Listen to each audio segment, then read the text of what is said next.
Мұхтар Мағауин Аласапран романы жалғасы 5-ші тарау Ордада. Ертеңіне сәске түске таман Томан би бастаған ел ағалары, ішінде ашамайлы көкбөрі, абақ қоянақ пен ертауыл жасақтың басы Манақ батыр бар. Ұзын саны 10 шақты адам дат айтуға сұлтанның алдына келген. Ораз Мұхамед бектерді Ордада қабылдады. Әудем жерден аттарын тастап, жаяулаған, көк күйменің баспалдағынан қол қусырып, еңкеңдей көтерілген билер мен батырлар есіктен кіріп, алла жар айтысымен босағаға дейін жайылған көк ала сырмақ үстіне сылқ түсіп, қылыштарының ұшы жер соға тегіс тізерлеген. Кеңес емес, қонақасы емес, игі жақсылар тегіс қарулы еді. Соған орай бәрі де етек жеңі жинақы ықшам киінген. Мұндайда сауыт сайман атқа бөктеріліп, жақ, қорамсақ, шоқпар сияқты артық ауыз қару ердің алғы, артқы қасына қанжығаға байланады. Киіну де, қолдану да бір сәттің ісі. Ордаға жалғыз қылышпен ғана кірген бектердің бар жарағы сай екенін сұлтан жаңа, бұлар аттан түсіп жатқанда ашық есіктен өз көзімен көрген. Сәлем рәсімі жасалысымен сұлтан игі жақсыларды төрге шақырған.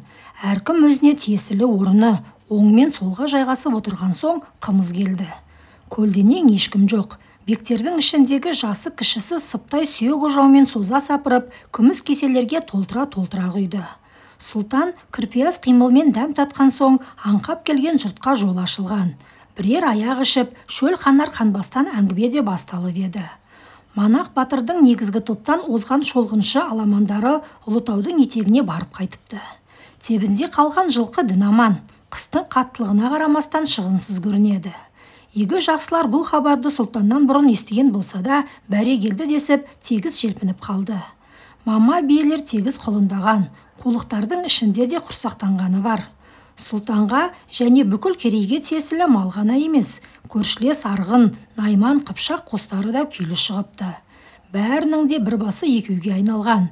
Ендігі қам жазғы жайылым. Баяғыда, деді Томан би болмашы мекреніп, жұрт назарын өзіне аударып, қымыздан бір ұрттап кеудесін кере отырды. Жаны жанатта тыныстаған Хақназар ханның тұсында мал қыстан күйлі шыққан жылдары жылқыны мың-мыңдап жайыққа қарай, сарайшықтан асыра айдаушы едік. Одан әрі Қырымға кетеді дейтін. Дүркірете Сауран мен Түркістан, Отырар мен Башкент арқылы Бұқарға айдаушы едік. Содан әрі Қызылбасқа кетеді дейтін. Киім кешекпен керек жараққа, алтын күміспен астыққа шаш етектен бататынбыз. Мына өз көзіммен көрдім. Бір жолы Бұқарға қарай айдағанда бір лекте ғана 40 000 жылқы болды. Қайда ол күндер? Жайықтағы жақының, Бұқардағы бауырың ордаңның ортасына қарай емне қонса, бұл күніңе де зар боларсың, деді Көкбөрі Баһадүр. Жоқ, деді Қоянақ Баһадүр оқыс даусын көтеріп. Өлерміз, бұдан арыға шыдамаспыз. Шыдамағанда не істейсің? Деді Көкбөрі Баһадүр. Аттану керек, деді Қоянақ Баһадүр. Сен оның малын олжаламасаң, ол сенің басыңды олжалайды, десті басқалар. Әңгіме аужайы жаралы мүшеге қарай ойысып бара жатқанын аңдаған Ораз Мұхамед жайма шуақтап басу айтпақ болды. Игі жақсылар, деді байыпты үнмен, пейілдерің түзу, ниеттерің таза. Бірақ бізден үлкен би бар, бізден үлкен хан бар. Кеше созақтағы кеңесте айтты ғой, хан иемнің өзі. Тәуекел Тәңірінің тегін жаратқан пендесі емес, бір орнына келтірер. Енді жазғы жайлау, күнделікті тіршілік төңірегіне көшейік. Аға би, тағы не жақсылық бар? Сіз қуанарлық жақсылық жоқ, деді Томан түнеріп. Бізден үлкен би есіл асты ма, ертіс өтті ме? Сайда саны жоқ. Сондықтан тек өзіңізге ғана тіреліп тұрған келелі іс бар. Айт, деді Ораз Мұхамед ширығып. Айтам тақсыр, айтарым көп. Бірақ алдымен мына Манақ батырды тыңдаңыз. Манақтың сөзіне қарағанда әңгіменің басы отардағы жылқышылардан шыққан. Қыс бойы тебіні бөлек болғанымен тағдыры бір. Өзара қанаттаса қонып, ат салыса араласып жүрген Найман жылқышылары көктемнен бері суық тартқан. Сырдағы елден сәлем сауқатшылар келісімен ақ беттерін ары бұрып, жылдағыдан ерте қозғалыпты. Ұзынқұлақтың айтуынша Абалақ сұлтан ханға да, қалғаға да өкпелі.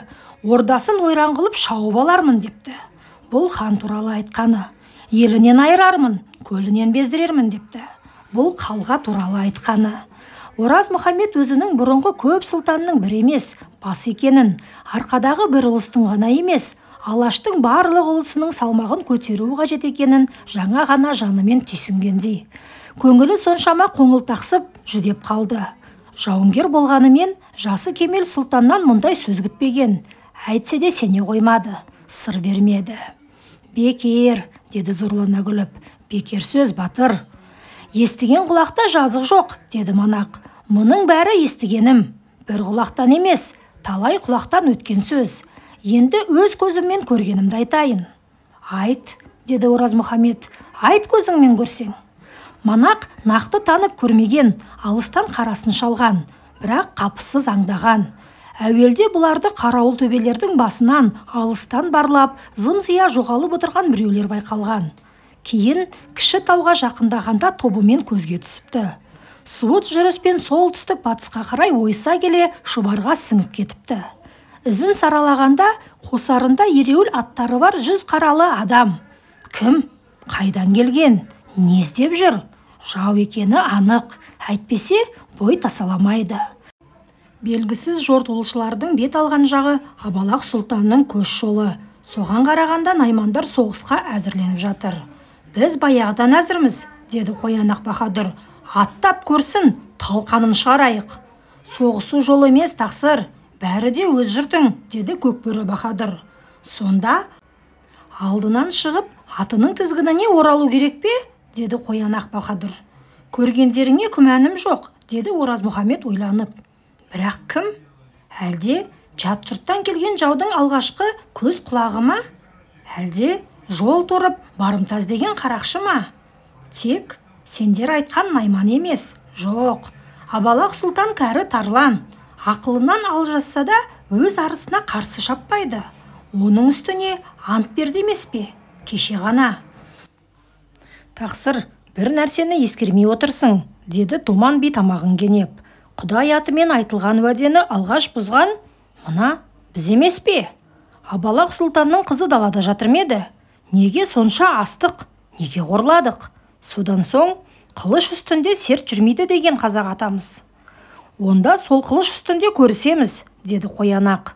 Тақсыр, Абақтың 9000 аламаны туыңның астында, отқа айда, тасқа сал. Көрейік әуселесін. Ханмен тайталасатын, қалғамен жағаласатын мықты ғой, десті Қоянақ жағындағы батырлар. Батырлар, отқа айдап, тасқа салатын кез алда, деді Ораз Мұхаммед. Бірақ игі жақсылар тағы да айтайын. Абалақ сұлтан ант бұзып, жаулық жолын тұтынады дегенге мен сенбеймін. Сұлтан ием, деді манадан үнсіз отырған Көкбөрі Баһадүр. Ант бұзып, жаулық танытпас, бірақ бас иіп, бауырда болмас. Жат болып кетсе қайтесің? Абалақ сұлтанды кім ұстап тұра алады, деді Томан би. Ауа жайлайды, шет көшеді. Көңілі қаласа Ұлытаудың қуыс-қуысына қыстай салады. Хан құрығы жеткенше қанша заман өтпек, қанша қан төгілмек. Тіпті бүкіл ел жұртымен ауа көшпесіне, Сібір аспасына, жайықтан өтпесіне кімге біл? Бұл ең оңайы, сіз бен біз үшін ең жеңілі. Ауырын айт, деді Ораз Мұхаммед түнеріп. Ешқандай мәмлеге көнбей, осы ордаға шабады демекпісің? Жоқ, деді Томан күрсініп. Абалақ сұлтан аусар болғанымен ақылды адам. Шаппайды. Несіне шабады? Орда өз басында. Ол да алтын ұрық, орыс ханның ұрпағы. Шығай хан ұлы Тәуекел ту көтергенде бұрындық ханның немересі Абалақ неден қорынбақ? Қазір Найман хан көтерсе, ертең Қыпшаққа арқа тірейді. Бастап отырған туған бөлесі. Бүрсігүні алшынмен тіл табысады. Ондағы жұрттың бәрі хан үкіміне риза екен? Я, деді шытырманға түскенін толық сезінген Ораз Мұхаммед тұнжырап. Шығады кәрі арыстаннан. Алдын ала тілін тап, деді Көкбөрі. Хан билігінен ар билігі зор, деді Томан. Ханның құты қарашының күші. Егер қарашы халық бірақ түнде түп көтеріліп, ат басын теріс бұрса, ақ орда айдалада жалғыз қалмай ма? Туыңның тұғыры берік болуын ойла, сұлтан ием. Игі жақсылар, Аужайларыңды аңдап отырмын, деді Оразмұхамет. Тамағы түйіртпектеліп сәл бөгелді. Толқынысын, торығуын білдірмеске шешінген. Қолына қымыз алып, сораптай ішіп, аз ойланды. Мен... Қымыздан тағы да бірер жұтты. Қашанда біргемін сендермен. Кесімді сөзді көш қозғаларды айтармын. Ләббай тақсыр, деді Томан да көк ала кесеге қол созып. Манадан тосылып отырған екі жақсылар да суатқа құлаған жылқыдай тегіс жапырлай қымызға бас қойған. Әлі қалмақтың қиғашқас қара торы сұлуында, бұқардың ботагөз ақ тамақ аруында құшарсың. Тәңірім бәрімізді сол қызықты көруге жеткізсін. Иншалла, иншалла, десті қалғандары.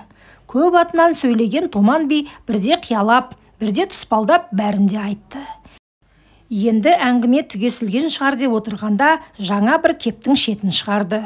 Сұлтан ием, манадан бері айтып отырғаным сенің өзіңнің қамың. Енді мына біздің өз отымызға, өз ұшағымыздың бұтына қатысты азғана дат бар еді. Хош көрсеңіз, хош көрмесем де айтатын сияқтысың. Іркілме, деді Оразмұхамет. Даусын көтермегенімен үні зілді естілген. Томан би әлденеге қатты таңырқағандай дөңгелене біткен шоқша сақалын шелтете, басын көтеріп, сәл бөгелді де, жадырай күліп, орда ішіне алғаш кіргендей шаңыраққа қарады. Содан соң жан жағына бұрылды. Жез күлдіруіш, күміс құрсаулы абажадай шаңыраққа да, ойы өрнекті уықтарға, төбеден салбырай түскен шашақты тұмар бауларға да, керегені қаптай керілген масаты кілемдерге де, тіпті төрге, кілем үстіне салақтата ілінген бітеу сойылған қызыл шолақ бөрі терісіне де көңілі толмағандай, тұқиып төмен қарай бере басын қалт көтерді. Сырдың сарала жолбарысының жұмсақ терісі үстінде малдасын құра қалшиып отырған сұлтанға қадала қараған. Айтсам, қара қазан, сары баланың қамын айтам. Бас кеспек бар, тіл кеспек жоқ. Бол енді жалындырмай, деді әбден ширыққан Оразмұхамет. Тақсыр, кеше арғатаңа орнықты орда болған, бергатаңа қайыспас қорған болған. Өз әкеңе қайраусыз қара қанжар, берік түйінді берен сауыт болған, мына біз едік. Ағасы ондан оққа ұшқан соң, ата салты аяққа басылмасын деп інісін қолдадық. Текті анадан туған талай сұлтанның кеудесін басып, тәуекелді хан көтерген, мына біз. Жүз қаралы ақсүйек әулеті емес, мыңсан қарашы халық. Иірмейіз арқардың топатай қожасын күлге лақтырып, қолайына жаққан қой асығының өзін сақа сайлаған салуалы қауымның оңтайын таппай оңған кім бар екен? Қорқытасың ғой, деді Оразмұхамет кекете мырс етіп. Қорқытпаймын, қорқып отырмын, сұлтан ием, деді Томан би тайсақтамаған қалпы. Сұлтан ызғары өткір сүңгінің жүзі, аламан жұрттың ызғары үңірейген көрдің өзі. Мен сол көрден қорқам. Хан ашуы қара қылыш, қайтпай шапқанымен қара орманды отап түгесе ала ма? Халық ашуы қаптаған өрт, жалыны жапандағы орданы шалса, оған адам жұқса ала ма? Мен сол өрттен қорқам. Түйініміз бөлек болар, тілегіміз бір. Зор едім, қор болдым. Жау қуатын жарақты бас дау қуып, далбағай кеді деп кім ойлаған? Мені алдыңа келтірген анау айбары күшті бұқара жұртың. Мені ашына сөйлеткен мынау айдыны сесті қарашы бегің. Бәріміздің тілегіміз, деді Көкбөрі өз келесінің атынан. Бұл жолы ойымызда алалық жоқ, деді манадан бері бұра тартып отырған Қоянақта. Қызметтеріңе әзірмін, деді Оразмұхамет. Жаңа бойын ашу ыза буса, енді әуестік жеңген. Қызметші біз, әмірші сіз, деді Томан би.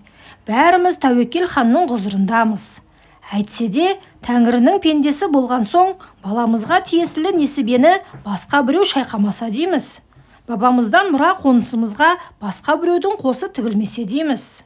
Тақсыр, кеше ғана осы отырған игі жақсы. Бүгін мұнда келмей қалған қалың қауым тегіс Айшешек бегімнің ел билер ақылына, жұрт итер жүрегіне тәнті болдық. Дән ризамыз. Лайық екен өзіңе. Ата жұртының тізгінін ұстар, ұлағатты ұл табатын асыл ана болғалы тұр екен. Қадамы құтты болсын, тезінен берсін, ұзағынан сүйіндірсін. Бірақ, сұлтан ием, қазақ қалмақтанда қыз алып еді ғой. Сонда қайын жұртына жер беріп пе? Мал берді, сый-сияпат көрсетті. Бірақ қашан ортасынан ойып, қонысын кесіп берді. Жер берген кім? Бұл қайдан тараған сөз, деді сұлтан. Ешқайдан тараған жоқ, бірақ көңілмен танып, оймен тұспалдап отырмыз, деді би. Ұзын құлақтан естуімізше, арқаға шуманақ жалайыр түгел жиналмақ. Ораз Мұхамед ештеңе дей алмады. Тануы қапысыз, тұспалы дәл, ібір-сібір шегінде отырған, бұрынғы аласапыран жаугершілік, кейінгі тартыспен қырқыс титығына жеткен біраз ру қайтадан қазақ аталып, түстікке жылжып қонған. Олардың көбі қазір бір жола орнығып, ағайындар арасына сіңісіп кетті. Орнықты мекен алмағаны Қадырғали бидің жұртына келіп қосылған 1000 жарым түтін жалайыр ғана. Хан жарлығы бойынша оларға да жақсы қоныс. Бұрын Керей руы жайлап отырған есіл бойынан Қызылжар төңірегінен ойылып орын берілуге тиіс еді. Ораз Мұхамед ұлыс бегінің өз өтініші бойынша бұл титықты шаруаны ел арқасы кеңей келе ақылға сала отырып шешпек еді. Енді бұлтақтар жолға алмады. Меркіт пен балтаға орын бердің ғой, деді қарсы шабуылға көшіп. Меркіт пен балта өз бауырым, деді Томан. Қыпшақ күрлеуітті сыйғызғанда мен неге атасы бір балтадан жереймін? Тегі бір меркітті сыртқа тебем. Қазіргі арғы бетте көшебе Керей қалды. Келсе, оғанда қонысым әзір. Аузымнан жырып ағымды берем, астымнан түсіп атымды берем. Онда неге жалайырға тарылдың? Не елінде, не биінде өшің кегің бар ма? Деді Ораз Мұхамед. Салмақты байыпты күйге түсті. Жаңа титығына тиген әңгіме енді қызық көріне бастаған. Жоқ, деді Томан. Елінде өшім, биінде кегім жоқ. Әлде жалайырдың қазақтан бөтен шылығы бар ма? Бәрімізде қарға тамырлы қазақпыз, деді Томан. Бірақ, сұлтан ием, у жесең руыңмен деген қайда? Жалайырдың түбі түстікте қалғанда азы неге арқаға ауады? Биыл болмаса келер жылы көш басын кері бұрсын. Табыссын оларда туысымен. Жайласын шудың бойын. Би, сөзіңнің аяғын жұтып қойдың, деді Ораз Мұхамед. Жетісуды демедің ғой. Жетісу жаудың қолында қалса, жалайыр қалай жайламақ? Онсыз да ел қыстап қамысына дейін қырқылған шу бойына қалай сияды? Жазда сияр, қыста несін жейді? Осыны неге ойламайсың? Аттан, ал қайтадан ата жеріңді. Содан соң айт қоныстың жайын. Жетісу қолдан шықса, оған жалғыз жалайыр жазықты ма? Жайықтан тықырылсаң, оған жалғыз алшын айыпты ма? Жерің тарылды, қонысың қысқарды. Оған мына сен, Томан би, мына сен Көкбөрі Баһадүр. Тек сендер ғана емес, солыңда отыратын Қыпшақ пен Найман, оңыңда отыратын Арғын. Қазір түн түбіне қарай маңып бара жатқан, бірақ жемге жетпей тоқтайтын 6 әлім мен 12 ата байылы. Қаратауды айнала көшіп емес, қоныс аударып қана жүрген Қоңырат. Өзегі бір, оты ортақ бүкіл қазақ. Бәрің кінәлісің. Енді елге түскен салмақты бірігіп көтер. Білем, белің қайсады. Шараң не? Жалғыз жүрсең омыртқаң үзіледі. Рас, бүгін сен аман қаларсың, жалайыр кетер. Бірақ ертең кезек саған келмек. Игі жақсылар, ханның бұғалығы ұзын, осыны ұмытпаңдар. Өз ошағыңның бұты жақын екені рас. Бірақ есі қазақтың қара қазаны орта болса, сенің сары балаңның тоқшылығы да ұзаққа бармайды. Осыны ойлаңдар. Игі жақсылар тегіс түнере төмен қарады, тынып қалған еді. Қымыз алыңдар, деді Ораз Мұхамед. Томан би бастап, бәрі де жаңадан бір аяқ қымыз ішті. Тәңірі жарылқасын, менен рұқсат, барыңдар, деді сұлтан. Игі жақсылар етектерін қаға орындарынан тұрған кезде ғана даусы жұмсарды. Бізде ойланайық, айтқан кеңестеріңді таразылайық. Алғашқысын да, соңғысын да. Кешікпей жауабын естисіз, деді. Қарашы бектер есіктен шығар-шықпастан ақ орнынан атып тұрып, 6 қанат ақ орда ішінде аласұра ерсілі қарсылы жүрді. Ыза қысып барады. Бала көреді. Батым сөйлеуі содан. Басынған, бірде туралап, бірде тұспалдап бәрін айтуы содан. Шынында айтылмаған не қалды? Аясатын не бар? Ұлыстың күші төреде емес, қарада.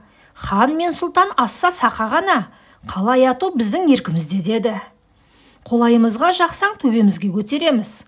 Кезі туғанда атаңның алтын тағында алып береміз деді. Көңілімізден шықпасаң, бірақ түнде түп көтеріліп көшіп кетеміз. Бізді тоқтата алмайсың. Қалаған сұлтанымыздың қарауына кіреміз деді. Бірақ біз басқаға емес, бабаңнан бері басыбайлы саған ғана ел болғымыз келеді. Ол үшін айтқанға көн, айдауға жүр деді. Болашақтың кепілі бұрнағы күн, барыңды байыппен таразыла. Бізді ойлағаның, өзіңді ойлағаның деді. Не істемек керек? Басыңды тауға ұрасың ба, тасқа ұрасың ба? Зорлыққа көнбейді, ақылға келмейді. Сергелденге түсірмек, сүргінге салмақ. Кенет буынынан әл кеткендей сылқ етіп орнына қайта отырды. Қыстығып завуды. Ашу мен ой аралас түйіртпек. Үстіне сұраусыз кірген әз ханымды бірден байқамаған. Саған дейінде талай арыстың арсасы шыққан деді. Мол пішілген көк жібек көйлегінің етегін жазып, алтын оқалы жұмсақ мәсісін астына баса отырып жатып, жас баладай бауырына тарта құшақтап маңдайынан сүйді. Талай қабылан қан құсқан. Бұрындық ханды елден бездірген. Хақназар ханның түбіне жеткен кім еді? Атаң шығайды дүниеден баз кештіріп, бір жолына түсірген кім еді? Мен бидалаймын бәрінде, деді Оразмұхаммед еңсесін оқыс көтеріп. Айтқаның келсін, балам, деді әз ханым күрсініп. Бірақ қалай? Қайтып жүргізбексің еркіңе? Оразмұхаммед ойланып қалды. Сен бимен батырға сүйенсең, бек атаулы қара бұқарадан күш алады. Бірінсіз бірі жоқ. Алдымен бұқараға жақ, содан соң бектің қолайын тап. Бірінің көңілін ал, екіншісін епке келтір. Түптеп келгенде солардың айтқанын істе. Сонда не болып шықпақ? Сонда ойлағаның орнына келеді. Ұсақтан ұтпа, ұзағын күт. Халық бала, өзін кім жақсы көрсе, соған құлап түседі. Барын бағалай біл, кемісін қазбалама. Қайткенде де жұрт өзіңдікі, жақсы көруге тырыс, жақсы көрініп үйрен. Қарашы бегің қыран құс, жемішін ұшады. Қызылдан қақпасаң, қызыл шолақтың өзін алып береді. Жұртыңның 100 тілегін орында. 101-де 1000 батпан жүгіңді көтереді. Хан аға осының бәрін біле ме? Деді Оразмұхаммед. Біледі. Білмесе бағы асып, алаш ұлын тегіс аузына қаратар ма еді? Бұдан басқа да білері көп. Онда Қыдырғали биді ұлыс бегі сайлап, Жалайырға жаңадан жергесіп, неге мұндағы жұртты қырқыстырып қойды? Әй баламай, бер жағын ғана аңдап отырсың. Тәуекелдің ойы арыда жатыр ғой, арыда. Арыда жатқан ойдың мәнін сұрауға намыстанды. Көңіліндегі тағы бір түйткілдің шетін шығарған. Абалақ сұлтанды неге сыртқа тепті? Бектер мұны да айтқан екен ғой. Тыныштық па әйтеуір, деді азғаны мазасызданып. Содан соң әуелгі сөзін індетті. Ханның, сұлтанның күні бір руда емес, бар руда. Арғын мен Найманның, Керей мен Қыпшақтың ұпайы онсызда түгел. Жайлаудың жақсысы, қыстаудың құйқалысы соларда. Шашырамай, бытырамай тұтас отыр. Есеміз кеміді, сыбағамыз азайды деп өкпелер. Өкпе арты наз, тарқайды. Егер Тәуекел хан Алаш бегін Қоңыраттан, Ұлыс бегін Жалайырдан қойса, бар қазақты тең тұтам деп жар салған емес пе? Бегін белге шығарып, еліне қоныс берсе, жау қолында қалған барлық руға ұран шашқаны емес пе? Жетім қозы тасбауыр, жат болып кетсе қайтесің? Бірақ балам, өкпе арты өштікке ұласатын кеп бар. Наз арты түңіліске ұласатын кез бар. Мен ақылы қысқа әйелмін. Көсемдігімнен емес, көрегендігімнен айтам. Бүгін бар, ертең жоқпын. Өзің ойлап жөнін тап, өзің қалап кесімін айт. Бүгінгі шырғалаң шалшық су, кешесіңде өтесің. Ертеңгі дүрбелең айналып өткізбес ми батпақ болып шықпасын. Төмен қарап аз отырды. Балам, деді сосын еңсесін жазып. Айтарым артын ойла. Жағат Мағұл қызынан туған Тәуекел Алашұранды қазаққа түгел билік жүргізгенде, арғынның асыл ортасынан шыққан Әзханымның немересі Ораз Мұхамед неге алтын таққа ие болмайды? Әже, жағы түскенше жұрт сұрасын, деді Әзханым Ораз Мұхамедті емеуріннен түсініп. Кіндігің бір, ішіңе кірне сақтама. Бірақ абыройы аспанмен таласқан аталарың да ажалға ем таппаған. Ертең не боларын қайдан білдің? Ханның туған інісі қылышын қара тасқа ұруға әзір есім тұр. Кіші әжеңнен туған Қабылан жүректі шағым тұр. Мейлі, екеуі де әкең онданның інілері. Қандай заман туып, қара халық кімге қарай ауар? Кеше ғана қазақ жұртының оққағар қара берені болған Жалым Сұлтанның ұлы Тұрсын бар. Белсеніп шықса, кім дау айтпақ? Жарар, атасы асыл еді. Атасы жасық, жарақтанып жауға аттана білмеген Бөлекей Қоян ұлы Баһадүр тізгінге қол созса қайтесің? Жасақ бастар жүрегі, жұрт билер білігі бар. Ойлан, балам, бәрін алам дейсің. Барыңа ие болып көрші әуелі. Жарамайды, бұлай жата берген. Ораз Мұхамед өзінің қызарып бара жатқанын аңдады. Жұртқа таныл, қарашы халыққа жақ. Арғы аталарыңның абыройын асырған, көк күйме тартқан көпшілік болатын. Көрін көзіне. Сол үшін еру жасалды, деді Әзханым әр сөзін шегелей айтып. Сынай қарап сәл бөгелді. Содан соң Ораз Мұхамед мүлде күтпеген жаңа бір әңгімені тоқ еткізген. Абалақ сұлтанның қызын алу Шығай ұрпағының аласапын арттырып, абыройын көтермек. Томан би бастаған игі жақсылардың бір тобы көп замай тезінен аттануға тиіс. Егер сұлтан атан келсе, келінді есілден өтісімен жазғы жайлауда түсіреміз. Ораз Мұхамед бірдеңе айтпақ болып еміне беріп еді, Әзханым оқыс дауыс көтерді. Тәйт, аталарыңның ішінде 6 қатын алмағаны жоқ. Тәуекел ханның анасы менің жамандығымнан кіріппе ордаға? Шағым Сұлтанның анасы мен қартайған соң ат таппа босағадан? Өз әкең 2 әйел алмаса, ертеңгі сүйенішін көшекжан қайдан келетін еді? Көшекті ауызға алған соң ба, әлде айтарын түкесіп, арыны қайтты ма, ентігін басып аз отырды. Ай шешекке де жақсы, жалғыз сұрамайды, деді жеңіл күрсініп. Ақылы болса, апалы сіңіліден де жақын болып кетеді. Жарар, деді содан соң қайтадан қатайып. Ертең аттанда түстене қона жүріп, 5-6 күнде көштің аяғына шығып кел.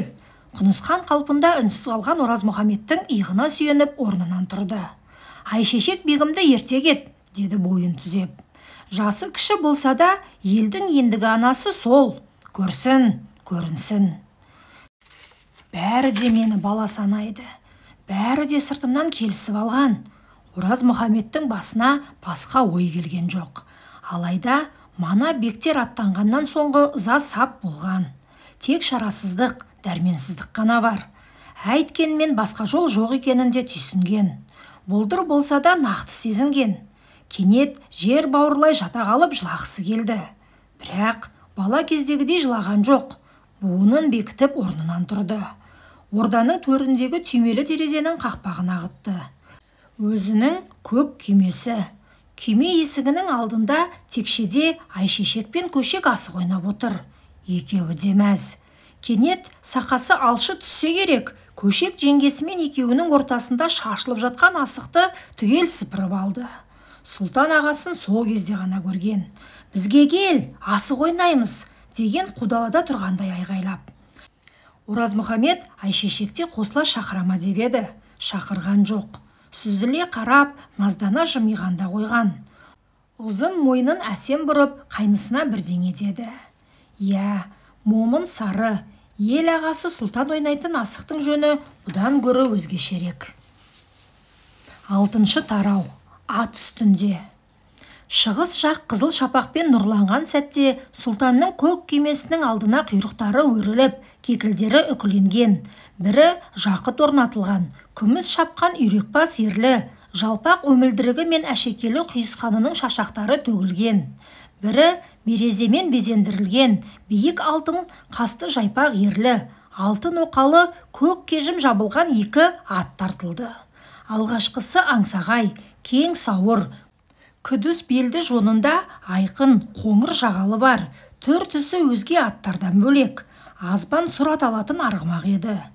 Дала жылқысы тарпаң мен үй жылқысы қазанаттың арасынан шыққан будан. Оған басына алтын оқалы айыр қалпақ, үстіне етегі төгілген, өңірі мен екі шалғайы әшекей әдіпті, жон арқасы мен қос омырауы оюлы қызыл шапан, аяғына жеңіл қызыл саптама киген, қару атаулыдан беліне қынабы бедерлі, балдағы алтын, ұзын қыпшақ қылышын байлаған Ораз Мұхамед мінді.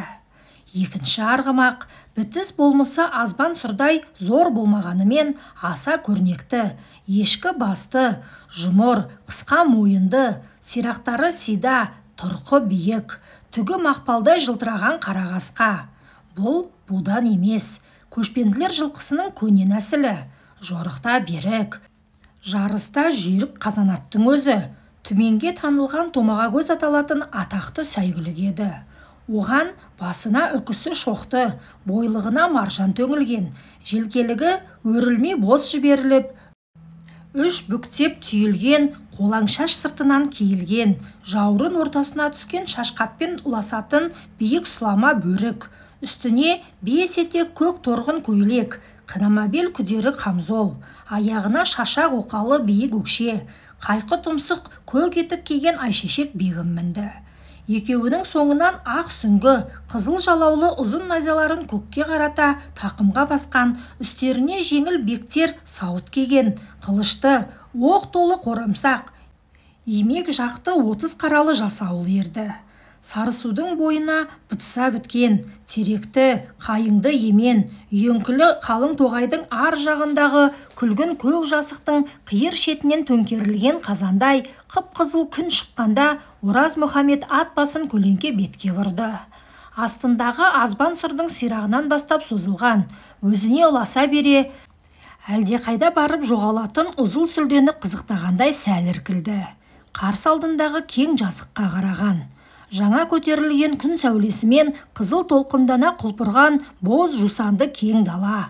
Сипай қамшылап, өз көлеңкесін өзі қуалай аз жүрді. Алға аттанған сайын көлеңке қысқара түскен. Бусана толықсып жатқан жер реңі де өзгере бастады. Төңірек тегіс тыныштыққа бөккен. Артта ат пысқырды. 100 қадамдай тежеле ерген жасауылдардың бірінің аты. Сол жағында дәл құлақ түбінен жас жусанды бытыр-бытыр басқан тұяқ тобылы естіледі. Жүйрігі үзеңгі тістеп, сәл ғана қалыңқы келе жатқан Айшешек. Үнсіз. Ораз Мұхамед бұрылып қарай жаздап қалт бөгелді. Жүрегі сыздап ауырып қоя берді. Аршындай аяңдаған аттар итегінен тапай қуған көлеңкенің басы қысқарып, бұғалық тастам жерге келіпті. Алда сары даланың шегіндегі қиыр көкжиекте тозаңсыз, толқынсыз ұйыған таңғы ауада өркеш-өркеш қабырға, шошақ күмбездер сұлбасы анық көрінді. Бағзы бір заманда құлаған қамал, немесе көне зираттар, қайсысы болса да өткен, өшкен өмір елесі. Оларда ашық аспан астында күн кешкен, оларда тарыққан, күйген, бірақ күрескен, ақырына дейін алысқан. Әйтпесе, артында құлаған қорған, күңіренген күмбез емес, жайдақ қара жер ғана қалар еді. Жайдақ қара жер ғана. Жоқ, құлаған күмбез емес. Кең даласын малы мен жанына толтыра, қаптай көшкен қалың қазақ. Басында күмбез, артында ұрпақ. Өз міндетін атқарып өлді.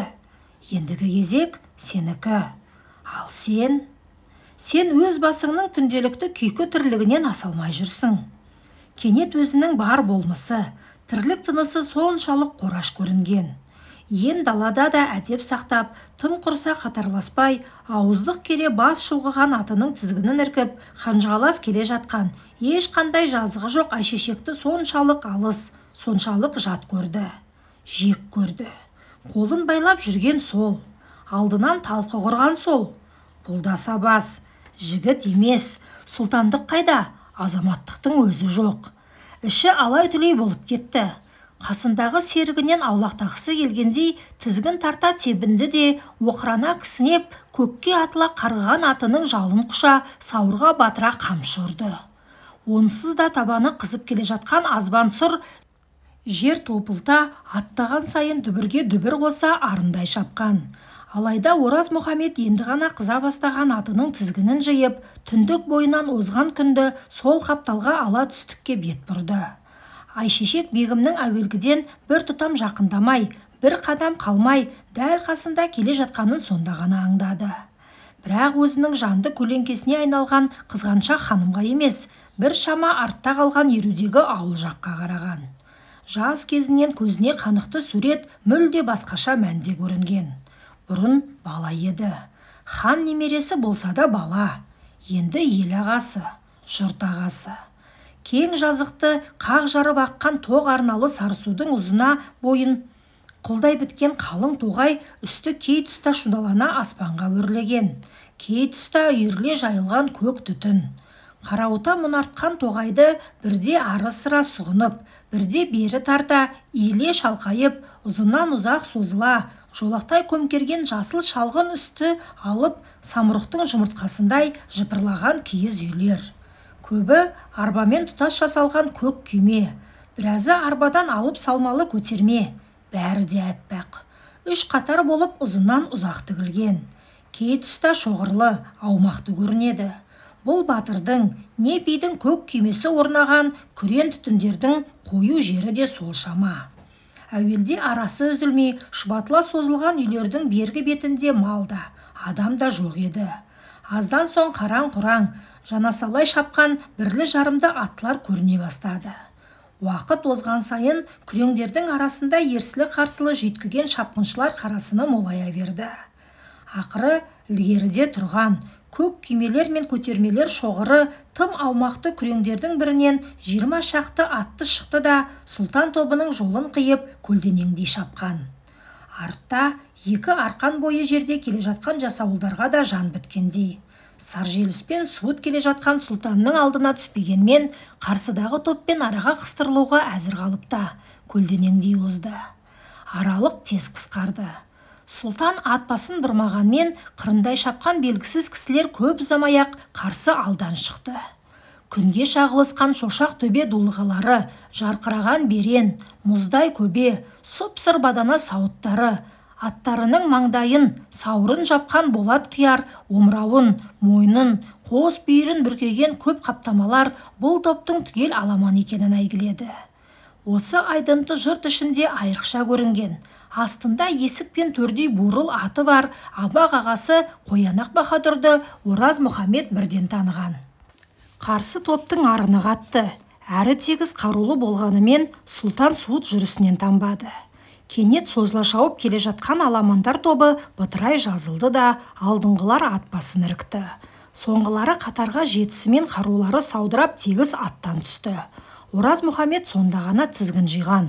Толқи құбылған құлақты алтын дулығасының ұшына шоқ үкі қадалған, кеудесіне бедерлі шарайна, құрыш көбе, білегіне болат қоллық, аяғына темір тізелік, топсалы бұтырлық киген, омырауы даладай, суық жүз, қыр мұрын қалың қабақ, қияқ мұртты жас жігіт бастаған аламандар тобы қатарласа ат жетектеген қалпы, аяқтарын ауыр алып, өзіне қарай беттегенде азбан сұрда есінің тәкаппар кейпін тақымынан танып білгендей, құйрығын оңды-солды қайшылап, басын кегжете көтеріп, тақ тұра қалды.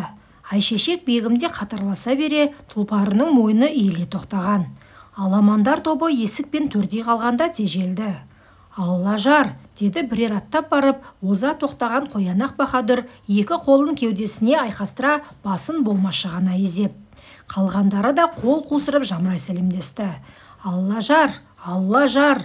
Ораз Мұхамед өзін қарсы алушылардың ықылас пейілін байыптағандай, әркімге бір саралай қарап, сәл бөгелді де, атын тебіне жақындап, самарқау қимылмен, алтын шырмауық, тобылғы сапты, қос айыр қамшысының ұшын Қоянақ Баһадүрдің иығына тигізді. Тәңірі төбесіне тұтсын, деді ерекше риза болған Қоянақ Баһадүр. Бар болыңдар, батырлар, деді Ораз Мұхамед Қоянақтың басынан аса артқы топқа қарап. Мерейің өссін, құлдығыңа әзірміз, десті үлкен кішілі аламандар тобы. Қоянақ Баһадүр қолындағы тізгінін күлігінің жалына қайыра лақтырып тастап, жіті қимылмен екі ағаттады да Ораз Мұхамедтің үзеңгісінен ұстады. Тік тұрған күйі сұлтанның етегіне бас қойды. Артына бір бұрылып алып, көп атынан, өз атынан сөйлеген. Жұрт иесі сұлтаным, еліңнің аужайын көріп, ханымды халыққа танытуға шыққан екенсің. Сапарың оң болсын, жолыңа нұр жаусын. Жауап күткендей сәл бөгелді. Бірақ Ораз Мұхаммед ештеңе дей қоймаған. Сұлтаным, өкпелісің білеміз. 5 саусақта бірдей емес. Қарашы халқыңда сан қилы. Игі жақсы да әртүрлі. Бірақ шынашақта керек. Адырнаны аңырата тартар бас бармақ көрме бізді. Шынашақ құрлы қызметіңе жараймыз. Кімнің алыс, кімнің жақын екенін сұлтан жақсы біледі, деді Айшешек бегім. Өзің ару, сөзің алтын ақханым, деді Қоянақ. Рас айтасың. Бірақ жақынның бәрі жан тартар дос емес, алыстың бәрі жандасар қасы емес. Тегіс өз жұртың сұлтаным, деді содан соң Ораз Мұхаммедке арнап. Әйтсе де, қарыстан сүйем жуық. Кеше ғана өткен атаң онданның еншілі жұрты біз едік. Сенің абыройың өссе, біздің де биіктей түскеніміз. Абақтан шыққан Аламанның рубасы бегі, әскербасы батыры, алдыңда тұрған 12 ердің қылышы сенің қыныңда, өмірі сенің жолыңда сұлтан. Тәңірі куә, мен риза, баста күреніңе, деді Ораз Мұхаммед те жадырап. Тақсыр, менің ордам өзіңнің ауыз үйің, деді Қоянақ. Ораз Мұхаммедтің үзеңгісінен қолын босатты. Өкшелей шегініп барып, манадан бері қимылсыз тұрған атының шаужайынан алды. Әйтсе де сұлтаным, біздің күренмен екі арада көк күйме мен көтерменің қаншасы бар. Соның алғашқысы кеше ғана Ақханымның жарлығымен неше аяқ қымыз ішкен. Өзіңнің шарапатыңды көрген Меркіт Тоқта батырдың күрені. Ораз Мұхаммед кеше ғана ордадағы отырыстың шырқын бұза жаздаған аусарға шүбәлана қараған. Сұлтанның көзқарасынан именді ме, әлде жолып кеткен айыбының салмағын мастығы тарқаған соң ғана сезінген бе? Тоқта көк жусанның үстіне тізерлеп сылқ түсті. Ақ ханым, жебеушім өзің, жәрдемет, босағамнан ұмаяна болып атта. Қалай жүру, қайда түстену сұлтанның ісі. Қапелімде сасып қалған Айшешек бегім ештеңе дей алмай қызарып кеткен. Ораз Мұхаммедтің өзі құтқарды. Жазаға тартқан ханым жарылқайды алады, деген. Содан соң зілсіз зекіді. Түрегел, шардың сатымсақ саудагер ұқсамай. Өз үйіңе де еңбектеп кіремісің? Баста. Аламандар тобы тегіс атқа қонып, өзінің оңы мен солында сап түзеп, жылжи бергенде әлгі сөзін реніш, ашусыз, салмақпен ары қарай жалғастырған. Сен азат қазақсың. Үзеңгіден аяғың шықса да, тізеңді жерге тигізбе. Түрегеп тұрып, кестір басыңды. 7-ші тарау. От басында. Ерудегі көш жолында қуна түстене жүріп өткерген 7-8 күн ішінде Ораз Мұхаммед өзі мүлде ойламаған, бар деп білмеген талай жайға қанықты. Алыстан самаладай көрінген, дөдегелері қаблан, бұғы суреттерімен, көк ала оюмен безендірілген, еңсесі биік ақ үйлердің барлығы бірдей жасау жабдықты емес екен.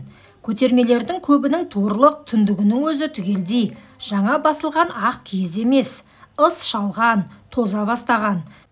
Тек сыртынан шаңқаңдап борлап, немесе басқа бір амал қолданып, өңін кіргізіп қойған. Тіпті іші сырты бірдей келісті көк күймелердің талайы бөрі арығын білдірместің кебінде сияқты. 5000 жылқы, 10.000 қойлы бай мен сауып шерлік қана малы бар құба төбел шаруаның қатар көшіп келе жатқаны аңғарылады. Бұрын қалай ойламаған, егер үй басы 100 қара, 1000 тұяқ өргізсе, осы бірлік көштің өзінің малы бүкіл арқаға сыя ма? Сұлтан көшінде қатардан қалар ешкім жоқ. Әйтсе де, көк күйме мінгендердің бәрі бірдей мыңғырған бай болмай шығуының өзі Ораз Мұхаммед үшін үлкен жаңалық еді. Сырттай айпарлы шонжарлар тобы да алыстан көрінген көк күймелер күрені тәрізді. Араласа, әңгімелесе келгенде олардың да іші тысы аңдалып қалды. Батырдың бәрі бекзат емес екен, арасында бөрі де қорқау да бар. Бірі ерлікті атақ шығарар, абырой асырар ойын көрсе, бірі олжа түсірер, ошақтың бұтын көбейтер кәсіп санайды. Аттансақ, қырсақ, жойсақ, олжаға батсақ деседі. Алыстан жау табылмаса, жақынмен жандасуға да әзір. Арты неге соғады? Мұны ойлайтыны аз. Бидің бәрі білікті емес екен. Келте кесер кекірті бар, күпірлігі жетер астамы бар. Бірі жағынуға, жалт бере тайқып, ту сыртыңа шығып қырқа шалуға әзір.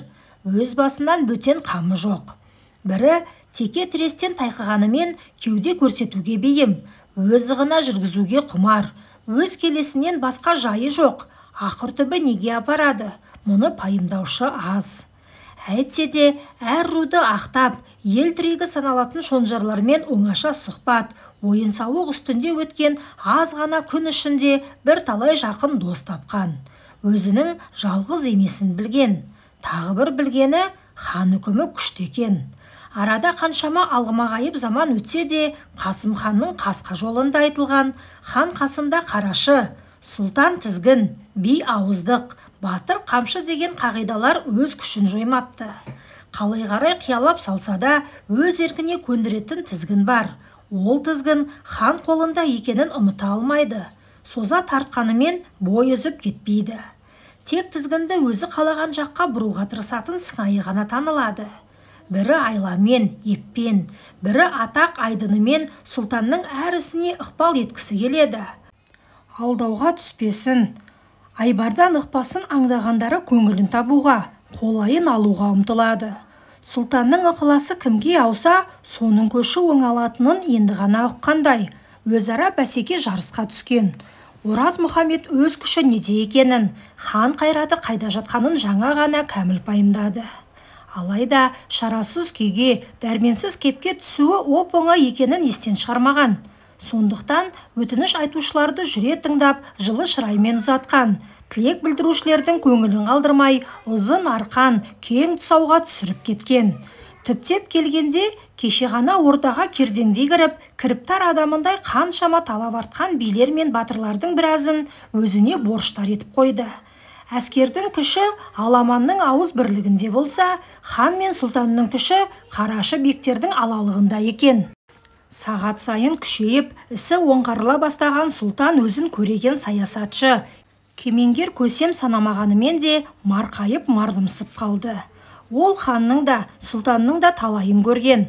Ата-бабасынан бері жұрт тұтқасын ұстап келе жатқан ел шонжарларының ұсақ түйекте майысқақ болғанымен, өзара бақас болғанымен, өмірлік мүдделеріне қатысты өзекті мәселелерге келгенде бірігіп кететінін, зәредей де шегінбейтінін, қаны қарайса хан ордасының өзіне қарсы шабарын білмейтін. Ерудегі елді жағалай қыдырған сапар үстінде, әр күрендегі түстік кезінде де, қоналқа кезінде де сый-сияпат мол болды. Шыңғыртып құлын сойды, бұлқытып бағылан асты. Аяқ-аяқ шұбат тартты. Бектердің ақ борықтай толық, егде бәйбішелері жас ханымның қолына балдақты алтын жүзіктер кигізді. Мойнына асыл тасты ширатпа алқа тақты. Батырлар мен билер жас сұлтанның беліне қыны мен сабы ойма алтын, алмас қылыштар байлады. Сұлтанның жолы, ханымның аяғы деп әр ру, әр ата көш басына қарай топырлатып жүзден жылқы айдатты.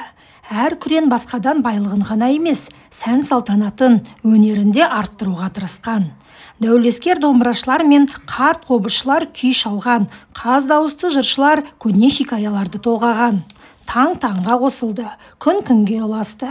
Көңіліндегі күдіктің көбі сейілген Ораз Мұхамед жан тәнімен тыныс тапқан. Әйтсе де алаң еді. Жаста болса бас болуға тиіс. Жұрт ағасы саналатын сұлтан өзінің жеке басына қатысты іске келгенде анық дағдарған. Бір жақта көріп алмаса да көркіне мас қылған, ақылымен, ісімен бар еркін билеген Айшешек. Бір жақта рулы елді бұзуға, жұрт тыныштығын кетіруге әзір Абалақ сұлтан. Екі ортада әмірі қатты әже Әз ханым. Әрине, соның айтқаны болады. Бірақ Ораз Мұхамед өзінің Ділшат сұлтанымға деген көңілінің соншама шұғыл өзгергеніне қайран қалды. Тезірек қосылуды аңсап еді-ау. Енді түрпідей көріп отыр. Жоқ, сүйкімі қашқан емес. Тек Ділшат келсе, Айшешектен айырыларын біледі. Қалтқысыз көңіл тұл болмақ. Ыстық құшақ суық мұзға айналмақ. Ең қиыны Айшешектің өз көңілі. Жоқ, көнбейді. Кәрі әже өз білгенін айтсын. Бұл өз ойын орындайды. Абалақ кеше ғана Бозқасқаның қанына қолын малып ант берген. әруақ аттаса, кердең басты кесерқиыр қылыш бар. Сонда дал болды. Бектердің бас отауының төрінде мамық төсек үстінде жатып талай оянды. Кейде бәрі де оп-оңай сияқты. Несі бар? 4 әйел алмаған сұлтан жоқ. Кейде соншалық шатасып бытысып жатады. Олардың қайсысына айшешектей жар кездесіпті? Игі жақсыларға, ең бастысы ісі мен сөзі бөлінбес әмірлі әжеге жауап қайрар мезгіл жақындаған сайын мазасы кете түскен. Ақыры сейілдің соңғы күні бұл түйінде шешілді. Ең үлкен сый сияпатты өз дәргейіндегі барлық қарашы бектерден асқан қас мәрттікті де сол жерде көріп еді. Сұлтан шеруі көштің қыл түбіне екінті әлетінде жеткен. Көш басы еруден 2 күн бұрын тапап өткен. Одан бергі 10 күн ішінде тозып, оты желініп бітуге айналған. Аяғы құмға барып ұласатын тықыр қоныс. Салқар көш жолындағы ең соңғы күрен ұбақ-шұбақ емес, жинақы, шоғыр. Басы ілгерідегі жұртпен жалғас. Етегі бірінің дертесін екіншісінің доңғалағына артып, 3 қатар тізілген. Ортада үлкен шеңбер қалдырып, дуғалана иіліп барып, өзенге тірелген көк күймелер сапы, қызылқыш қабырға, ақ мұнаралы қорған сияқты. Өзенмен аралық шалғыны тапталған, кей тұста сартап болып тоза бастаған кең алаң. Көтермесі, көк күймесі аралас жыпырлаған ақшаңқан киіз үйлер, кішігірім қала дерлік.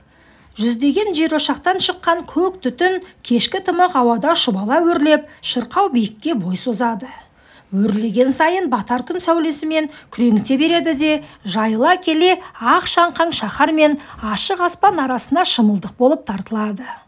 Арбалардың ұзын дертелері көтеріліп, шеп ашылды да сұлтан тобы қорған ішіне кірді. Күреннің қақ ортасында дөңес тепсең үстінде тұрған, босағасына, ұзын найза басына қырмызы ту ілінген еңселі ақ отауға дейінгі аралық, қақ жарыла ентелеген жас сұлтанды, сұлу ханымды көруге әуес бала шаға, кемпір шал аралас, аттылы, жаяу жұрт сәлем рәсімін жасап, ризашылық білдіріп жатыр. Сұлтан тобы отауға тұмсық тіреп аттан түсісімен бәрі де түк болмағандай жамырай тарап, еркектер найза саптап, қылыш қайрап, немесе қайыс тіліп, өрім өріп, ағаш шонып, әртүрлі бұйымдар жасап, әйелдер киіз басып, арқан есіп, немесе іркіт пісіріп, май айырып, құрт қайнатып, бір сөзбен айтқанда барлық жұрт күнделікті тіршілік қамына кіріскен. Әуестігі тарқамаған қара құйқа тақыр бас, келте жейде шолақ дамбал, жалаң аяқ балалар ғана. Әдепкідей жамырай шуламай анадайдан торуылдап жүр. Сұлтанмен дастарқандас болған бек әкелері жол көрсін, жөн танысын деп өздерімен бірге ертіп жүрген. Тақырбас емес, тұлымды, жалаң аяқ емес, етікті балаларға өздері күнде асықты бірге ойнап, реті келсе, ептеп төмпештеп те алатын үйреншікті достарына қызыға қарайды. Ал тұлымдылар өздерінің ерекше екендерін жаңа ғана түйсінгендей тегіс мардымси қалған. Ақ отаудың көлеңке бетіне ортасы қызыл күрең бояулы жұқа киізден қиылған бұлан суретті, шет-шеті арқар мүйіз көк ала оюлы, көлдей үлкен сырмақ жайылыпты. Ораз Мұхаммед айшешекті оң жағына ала төрге отырысымен алдына жылқының тұтас пісірілген жамбасы, бітеу айналдырылған қос қазы, бүтін жал, білектей қарта және басқа да сыйлы мүшелер салынған астау табақ қойылды. Қалған жұртқа да астау-астау суық ет тартылған. Аяқ-аяқ шұбат келді. Таяқ тастам жерде жер ошақ басында ту бие тағы сойылып жатты. Соңғы 5 күн бойы сұлтанның етегінде болған Томан би әміршісіне айрықша құрмет көрсетіп, сусын қиылған ыдысты өз қолымен әперіп, дәмді мүшелерді өз қолымен ұсынып отыр. Ат үстіндегі азды көпті жүрістен соң шөл қанып, дене тыныстайтын дастархан басындағы бейбіт кеңес басталған. Сұлтанның еркін отырып, еркін сөйлеуді қалайтын шетін мінезіне тәнті болып қалған бектер күнделікті тіршілікке, алдағы ұлан асыр ас пен той, жүйрік аттар жайын әңгімелеуге көшіп еді. Кенет Ораз Мұхаммед ел аралап шыққаннан бері көкейінде жүрген бір кептің шетін шығарды. Би, осы баяғыда мен ес білген шақта сіздің ел егін салушы еді ғой деген. «Я», деді Томан немқұрайды әуезбен. «Қар сөгіле егінші жігіттерді арнайы жасақ ақ шомды керуенмен арқаға аттандыратынбыз. Апталап жүріп, күн қыза межелі жерге, қабырғамен торғай бойына, есіл алқабына, әйтеуір ел баспас енге жетеді. Жер тұрмап тұқым шашады. Содан соң жаздың басы жауынды, аяғы құрғақ болса, құлан тапап, киік оттап кетпесе, күзге қарай ел бері қайрылып, сыр бойындағы қыстауларға көшерде орып аламыз. Рас, десті көзімен көрген жас үлкендер, бітік шығатын. Құлан таптағаннан қалғанының өзі үй басына 2-3 қаптан жететін. «Енді неге екпейміз?» деді Ораз Мұхамед. «Жалайыр мен Дулат әлі де егеді», деді Томан аузын толтыра ет асап. «Би, мен сенен кім егін егеді деп сұрағам жоқ. Әләйім-тіләйім болып кетті ғой», деді Томан аузындағы етін асықпай шайнап. «Егін емес, қаны бір қарындастың қураған бас сүйегін жинаудан қол босамады». «Томан би», деді Ораз Мұхамед, даусын көтергенімен үні ызбарлы шыққан. «Сұлтан», деді Айшешек сабырға шақырған баяуынмен, Ораз Мұхамедтің иығына қолын салып. Алайда Сұлтан іркілмеді. «Томан би, мен сенен неге екпей кеттің деп сұрағам жоқ, ұқтың ба?» «Ұқтым, Сұлтан ем», деді Томан басын болмашы еп қолы осырып. «Әр жіптің үзілер жері бар. Мен сол үзілген тұсын айттым. Ал енді неге екпейміз десеңіз, шөп басын жеген жұрттың мүйізі шыққанын көрмедім». «Томан би, асып барасың», деді шынымен заланған Ораз Мұхамед. «Емеурініңді түсіндім тақсыр», деді Томан түнеріп. «Асқам жоқ, сасып жүрмін». Еңсесін жазып екі қолын көкке жайды. «Сөзімде сен ойлағандай кекесін болса, Тәңірі төбемнен ұрсын. Ақ бетіме жазықсыз күйе жақпа. Ғұмыры ұзақ, жолы жарық болғыр Мәлік әл-Мүслім Тәуекел ханның анасы. Өзіңнің кіші әжең Яқшым бикем Мағұл қызы емес педі? Ал Тәуекел ең алдымен сол Мағұлстанды тоздыруды ойлап отыр. Атаң Шығайдың анасы Абайхан бегім қалмақ қызы болатын. Өз әкең ұзын оқты ондан сұлтан сол қалмақпен соғыста өлді. Айшешек бегім жалайыр емес, керейде емес, төреде емес, қазақ, ел анасы». Ораз Мұхамед тосылып қалды. «Бәрекелді, жөн айтады», десті ұшқын отқа айналып кетемеде отырған бектердің біразы жамырап. «Бірақ, Сұлтаным», деді Томан би сол бір қалыпты қоңыр дауыспен, «бас кеспек бар, тіл кеспек жоқ. Егер шөптің басы ішіме жақпайтын болса, жегім келіп барады деп қалай өтірік айтам? Мен бастап, қалғандар қосылып, мына қарашы жұрттың түгел жалған сөйлесе, сен не боласың? Шын сияпатпен жалпош аярлықты айыралмасаң, ел не болады?» «Сөз парқын білесің, би», деді Ораз Мұхамед те байыз тауып. «Ер нарқында білетініңді көріп отырмын», даусы дірілсіз, салмақты. «Енді айтшы, ханын жерге қаратқан бидің құны қандай? Елін екіге бөлген сұлтанның сыны қандай?» «Би, хан барда ғана жүйрік, сұлтан ел барда ғана күлік», деді Томан. «Хансыз биде құн жоқ, елсіз сұлтанда сын жоқ. Алайда...» «Тоқта», деді Ораз Мұхамед. «Айтылған сөз атылған оқ, қайта айналып адырнаға салынбас». «Ләббәй», деді Томан, тұқыра түнеріп кетті. Тақпақты сөз қуып отырып, ойдан ұтылғанын жаңа ғана аңдаған.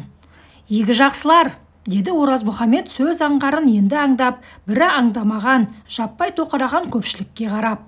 Томан би тауып айтты. «Біз білікті бекті сыйладық, аузына ерік, қолына билік бердік. Бірақ ағайынды алала дегеміз жоқ, елді екіге бөл дегеміз жоқ. Адалын айтсақ алалаған, бөлген ешкім жоқта. Онда бұрынғы жарлығымызды несіне қайталаймыз? Ордадағы кеңесте шет жағасын айтқанбыз. Есілдің қолқа жүрегі Қызылжардан төменгі кең жайлауға Шуманақ жалайыр қонады. Бір сәт ауыр тыныштық орнады. «Бір жолама», деді Томан ысылдай ентігіп. Бірақ еңсесі түсіп кеткен еді. «Неге бір жола? Уақытша ғана». «Онда жөн», десті отырғандар еркін демалып. «Қарындасқа қарайласпасақ, қазақтығымызға не?» «Сонда уақытша». «Қанша жыл?» деді Томан, әлі де құнысып отырған қалпы. «Ол өзіңізге байланысты», деді Оразмұхамет көпшілікке арнай сөйлеп. Жау қолында қалған қонысты босатыңыз, сонда бұрынғыдан да жайыла қонасыз. Қашан? Аттанамыз. Аттану аз, алу керек, деді Оразмұхамет. Мүмкін 2 жыл, мүмкін 5-10 жыл, деді Томан шыдай алмай. Әбден ықтимал, деді Оразмұхамет ешқандай кекесінсіз. Егер бет-бетіңе тартқанды қоймасаң, 1-10 емес, 5-110 жылға кетеді. Тіпті қазіргі күніңе зар боларсың. Күнді төбеден асырмай тындыр шаруаңды. Күн ауған соң қайран жоқ. Міне, ақшам туды. Енді түн келеді. Кім тоқтатпақ қара түнді? Таң атпай ма, деді біреу. Таң тірі кісіге ғана атады, деді Оразмұхамет. Тізгінді ерлігімен бүкіл тұранға әйгілі Тәуекел хан алды. Дұшпанының сағын сындырмайтын бас, деді Көкбөрі Баһадүр. Машалла, қолына қуат, ойына қанат берсін. Тәңірінің көзі түзу болсын, десті қалғандары. Кеселді түйін шешілген соң, игі жақсылар тобы жадырап күлмесе де сабыр тауып, байыпты маңғаз кейіпке көшкен. Мұрты жаңа тебіндеген бала түгілі Марғасқа білгелердің өзіне ұтқызып көрмеген. Сұлтанды айтқанына еліктіріп, ханның өзін қажетті мөлшерден қайырып алып үйренген асау би Томан да ашуын парасатқа жеңгізді. Іші алай-түлей болса да сырттай байсал тапты. Тек Оразмұхамет қана ширыққан қалпынан жазбады. Басы елген биді біржола жыққысы келіп, енді қайтып бұлқынбастай бұғалық салудың амалын ойлап ілгішек іздеп отыр. Бірақ сұлтан іздеген жанжалдың реті келмеді. Игі жақсылар тобы жағына құлдық ұрмағанымен әдептен озбай, бағынышты кейіпте құрмет тұтып, әр сөзін тосып, әр сауалына ойлана жауап берісіп отыр. Бұл кезде күреннің қақ ортасына үлкен алау жағылған еді. Мәжілістес игі жақсылар тобының 4 жағынан қойылған. Күрендегі әр үйдің қазан ошағында маздаған от атаулының жарығы күрт кемігендей. Тіпті тұнық аспандағы жапырлай қаптаған жұлдыздардың өзінің сәулесі бозара сүлеленді. Төңіректегі түн тұманны лықси серпілген. Оразмұхаметке өзімен дастархандас жұрт та, төңіректегі боз үйлер де басқаша кейіпте көрінді. Игі жақсылар тегіс әлденеден қаймығып, қызара толқып отырғандай. Ал 3 қатар саппен тізіле дөңгеленген көк күймелер шеруі енді болмаса жылжи қозғалып жүре беретіндей. Оразмұхамет мұның алғашқысына іштей масаттана, соңғысына қызыға тамашалай қараған. Білікті бекке жағудың ең төте жолы тізгінді тартыңқырап ұстау екен. Мұны алғаш рет бұдан 10 күн бұрын ордадағы мәжіліс соңында аңдаған. Енді анық көзі жетіп отыр. Рас, бексіз сұлтанның күні қараң. Бірақ бектің күні мына берік сап, қатар-қатар қорған көк күймелерде. Қарашы халықта емес пе? Оразмұхамет лаулаған алау жарығымен құбыла ойнаған көк күймелерге сұқтана қарап, үнсіз отырып қалды. Көзге қанықты сурет болса да басқаша байыппен қараған. Көк күймелердің алдыңғы ішкі жақта тұрған қатары әрі зор, әрі әсем көрінеді. Арбасының шарбақ-шарбақ қайың доңғалағы мен берік қиюластырып жасалған арыс ағаштары жосаға жаңа ғана боялғандай қып-қызыл. Арба үстіне біте орнатылған киіз үйлердің үзігі мен туырлығы бүгін ғана жабылғандай әппақ. Дөдеге жапсырмалары, белбау, басқұрдың ою өрнек әшекейлері анық ажыратылмағанмен андағайлап тұр. Өзара ұқсамас ерекше көркін танытады. Екінші, ортаңғы қатардағы көк күймелердің біразы көлеңкелі, аралықтан анық көрінгендерінің өзі онша әсем емес сияқты. Ал арғы, сыртқы қатардың нақты қандай екенін ажыратып болмастай. Киіздері де онша ақ емес, үйлерінің сүйегі де ұсағырақ, тіпті арбалары да аласа сияқты. Бірақ олай емес, тіпті керісінше, ең әсем, ең биік көк күймелер сыртқы қатарға тізілетін. Жансыз мүлік қана емес, жанды адам да солай-ау деп ойлады Оразмұхамет. Көзге кім бұрын басылса, сол ыстық.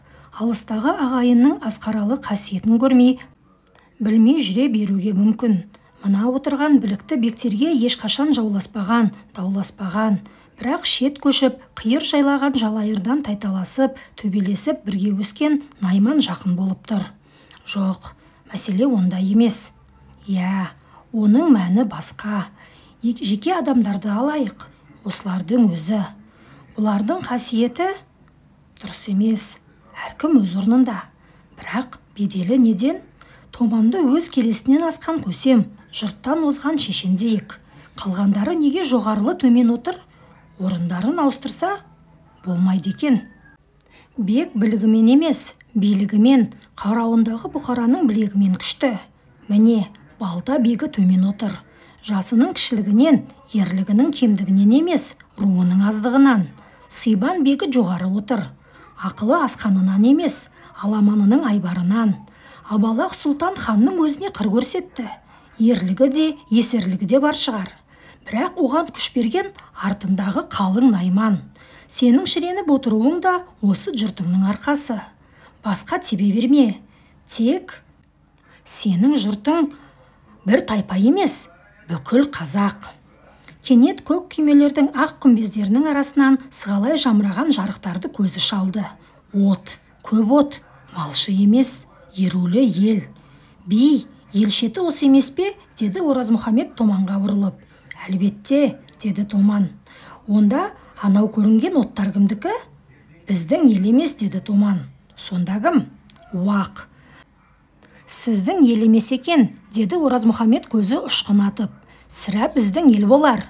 Кінә өздерінен, сұлтан ием, деді Томан оқыс айтылған сөзін жуып шайып. Алыс емес, атамыз ағайынды, анамыз ортақ. Заманның түзуінде бірге көшетін едік. Баяғы Абдолла ханның шапқыны кезінде жаны қырғанға, малы талауға түсті. Содан соң жетім кекшіл, кедей текшіл бөлініп кетті бізден. Көш сәнін бұзатын болған соң жабыса қоймағанымыз рас. Алыста қалған еді, бүгін ғана жетіп қонса керек. Онда біз де соларға жетіп қонайық, деді Оразмұхамет. Тақсыр ием, ту биенің еті жаңа пісті, деді күрен иесі жалбарынған дауыспен. Игі жақсылар тегіс осында қалады, деді Оразмұхамет. Бүгін кеш мені уақыттың дәмі тартқан екен. Атта кел, деді. Содан соң таяу төңіректе екінші бір от басында қоралана отырған жасауылдарға дауыстап. Бегім, түн қататын болдық, деді Айшешекке бұрылып.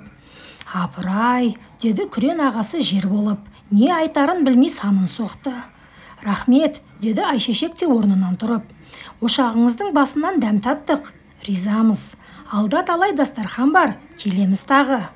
Бүгін ораламыз, деді Оразмұхамет жұмсарып.